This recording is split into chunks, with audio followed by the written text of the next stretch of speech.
gonna do a little video on just some tools and things you should have with a griddle, I think. So I got the cover. I'd highly recommend it. It's 27 bucks on Amazon. Really heavy duty canvas, and it is waterproof. It did rain. I wasn't expecting it to, but it's just it's a rubber lined in there, so it is waterproof and just heavy duty canvas. As far as I would get, some sort of tray or whatever, just so you don't have to travel from the kitchen out here 100 times. Just get something to store all your little tools in.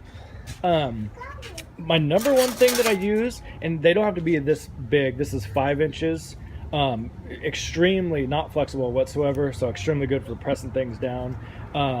But I kind of like these ones better, and you could just do the 4-inch, but I use this the most. So highly recommend a spatula like that for, hamburgers, everything. These ones, maybe because these are super cheap, these are just flimsy, I really don't care for them. I like this style more. That's just personal opinion on there, but get, some spatulas, and then something to clean it with, some tongs. Get a couple of squirt balls. This is just oil. This is water. What I actually use a lot of times is just ice chips. So if I want to steam something, I'll just throw in a few ice chips in there, but you can do water either way. And then these are just cheap tins from Walmart, and what I did, this is has a magnet on it right here. This handle, you can just buy them on Amazon, and then I just went to Walmart and got a 4-pack of magnets. You could use a metal washer if you want to. Just so I can, have a bunch of these just on the cheap. So definitely recommend some of those. A tip for just really any barbecue.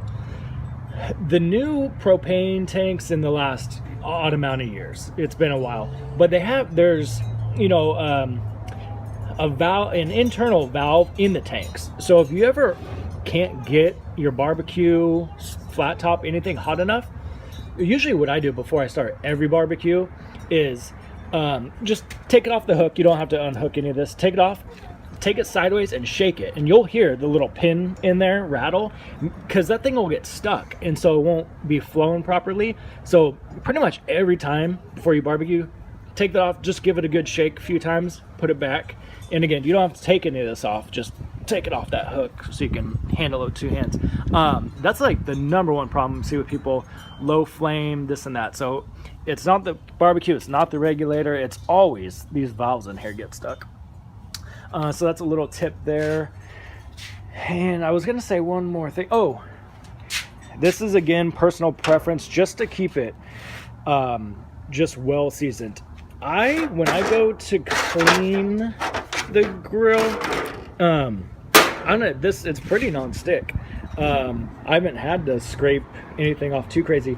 I don't use water to clean it. I just throw on some more oil, get something cheap. I just use Crisco, or get you some cheap oil. I always have a problem with like vegetable oil, it gets sticky on me, but use something cheap, just run some oil on it, and then do your scraper, and then while it's still warm, scrape it off. And I just personally use oil to clean it, and water's not going to hurt it, it's just not going to help it. But again, if you got some hard spots, yeah, of course use water, no big deal. You just season it back up, it's steel, you're not going to hurt it. But that's just me. I re-clean it with oil, fresh oil, scrape it all off, and then I'll come over with Crisby on it, just to protect it from the elements, just because it has beeswax in it and won't go rancid. I guess those were my little tips. In the other video, I was at first using this little alligator clip, and it does drain off oil well, but you kind of want to shove food down there, and it doesn't really allow for that. So just get a bean can and put it in there is the easiest way. I think that is it. So very happy with the product, and yeah, recommend a huge one of these, this 5 inches, and then maybe get a 4-inch one, and I think they're a lot better than these. Are kind of just cumbersome and flimsy to me. Okay,